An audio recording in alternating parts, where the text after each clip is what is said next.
তুমি তো রাক্ষসী সত্তাকে বিসর্জন দিয়ে মানুষ হতে চেয়েছিলে, তাহলে তুমি রাক্ষসদের আবার কেন জাগিয়ে তুলে বলো? কেন করলে বলো? তোর সর্বনাশ করবে বলে।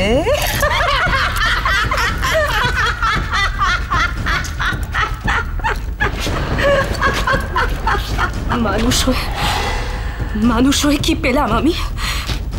শুধু ঘৃণা আর অপমান। আমি তো তোমাকে বিশ্বাস করেছিলাম, নিজের বোন হিসেবে ভালোবেসেছিলাম। আমার সাথেই তুমি বিশ্বাসঘাতকতা করলে। কেন করলে এটা তুমি বলো? কেন করলে আমার সাথে এক বোন? চুপ করো, চুপ করো, তুমি চুপ করো। চাই না তোমার ভালোবাসা, চাই না তোমার বিশ্বাস, চাই না, চাই না। আমি যা চেয়েছিলাম তা আমি পাইনি। তুই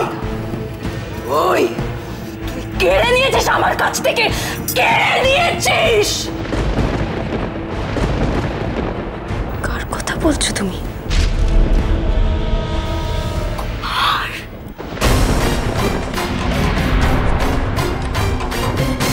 আমাকে বিশ্বাস করে ভালোবেসে তুই কি কুমারকে আমার কাছে দিয়ে দিয়েছিলি? দিসনি। আমি কুমারকে চেয়েছিলাম, কিন্তু তুই তো কুমারকে আমার হাতে তুলে দিসনি। তুই আমার কাছ থেকে কুমারকে চিরটা কালের জন্য কেড়ে নিয়েছিলি। তাই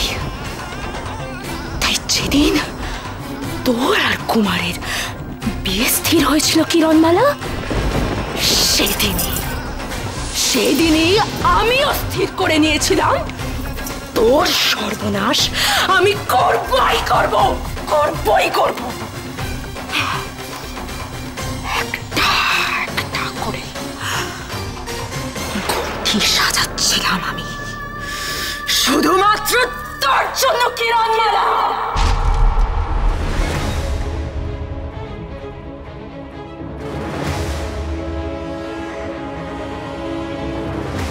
নাতনি, থাম। এইভাবে আর মেয়েটাকে বলিস নেলা, ও তো কাল মরেই যাচ্ছে। মরার আগে কাউকে এইভাবে বলতে হয় যে মরছে তাকে শান্তিতে মরতে দে। সব কথা বুঝতে আমার আর বাকি নেই কটকটি। তোমরাই আমার কুমারকে কেড়ে নিয়েছো, তোমরা। হ্যাঁ কিরণমালা, আমি কুমারকে হত্যা করেছি। কুমারকে যখন আমি পাইনি, তখন তুইও পাবি না। তোমরা এর শাস্তি পাবে কটকটি।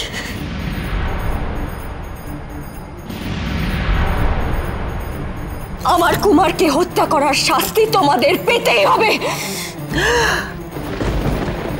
কে দেবে শাস্তি?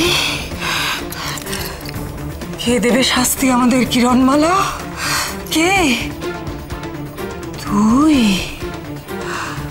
কিন্তু আগামীকালই যে তোর মৃত্যুদণ্ড কিরণমালা। তুই মরে গেলে আর আমাদের শাস্তি দিবি কি করে? কে শাস্তি দেবে আমাদের? কে মারবে আমাদের? কে?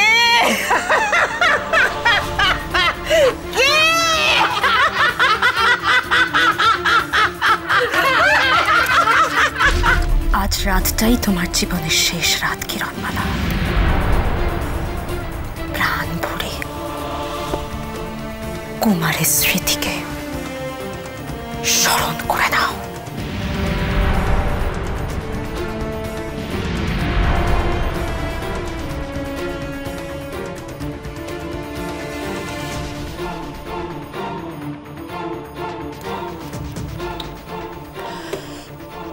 তুমি ঠিকই বলেছিলে কুমার, রাক্ষসেরা কোনোদিনও মানুষ হতে পারে না। আমার ভুলের মাসুল তোমায় দিতে হলো। আমার জন্য তোমায় প্রাণ দিতে হলো কুমার, আমার জন্য।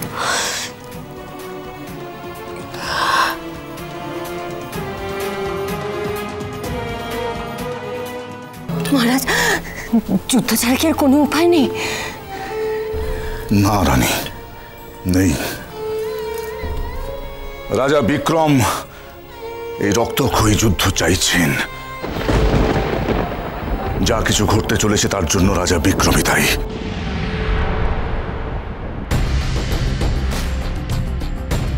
কারোর একার ভুলে এত বড় বিপর্যয় হতে পারে না বিজয়। বাবা, আপনি এসব কি বলছেন? আমি ঠিকই বলছি বিজয়। কিরণমালার এই পরিণতি অনিবার্য ছিল, কারণ সে সাধারণ নারী হতে চেয়েছিল। একজন সাধারণ নারীর মতো শুধু নিজের সংসার ধর্ম পালন করতে চেয়েছিল, যার উপর সমস্ত জগৎকে অশুভ থেকে মুক্ত করার দায়িত্ব, সমস্ত জগৎকে রক্ষা করার দায়িত্ব। গোটা জগৎই যার সংসার, সে শুধুমাত্র নিজের সংসারকে রক্ষা করার ক্ষুদ্র স্বার্থ নিয়ে থাকতে পারে না। তাহলে এখন কি হবে বাবা? কাল যে কিরণমালার মৃত্যুদণ্ড হতে চলেছে।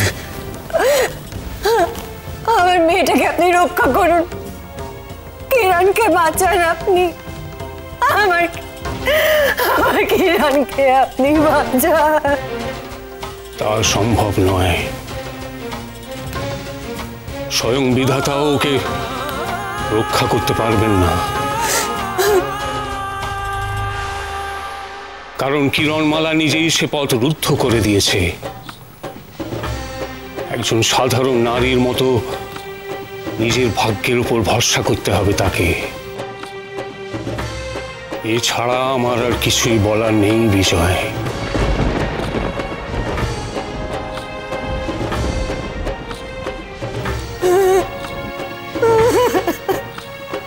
তাহলে একজন সাধারণ মেয়ের বাবাই যাবে তার মেয়েকে রক্ষা করতে।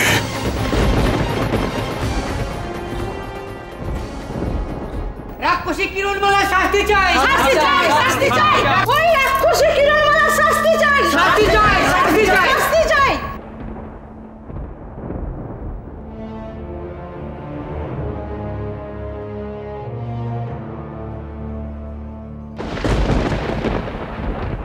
মহারাজ, এমন নিষ্ঠুর, এমন নির্মম মৃত্যুদণ্ড ওকে দিন মহারাজ, যাতে আর কোনোদিন কোনো মায়াবিনী কোনো মায়ের কোল শূন্য করে তার সন্তানকে কেড়ে নেওয়ার দুঃসাহস না করে।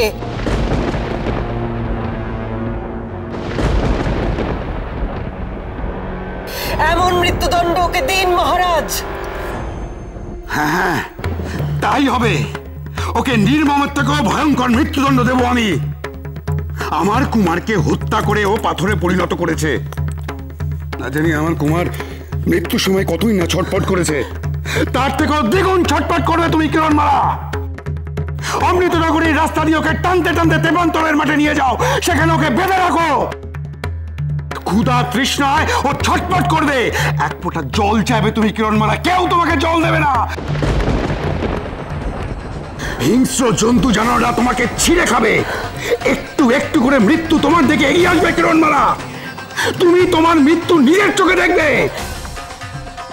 নিয়ে যাও, নিয়ে যাও ওকে।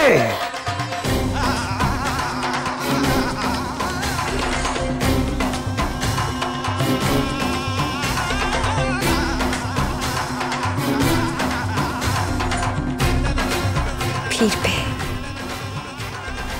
তোমরা দেখে নিও, আমার কুমার ঠিক ফিরে আসবে, ফিরে আসবে আমার কুমার, আমার কাছে ফিরে আসবে কুমার।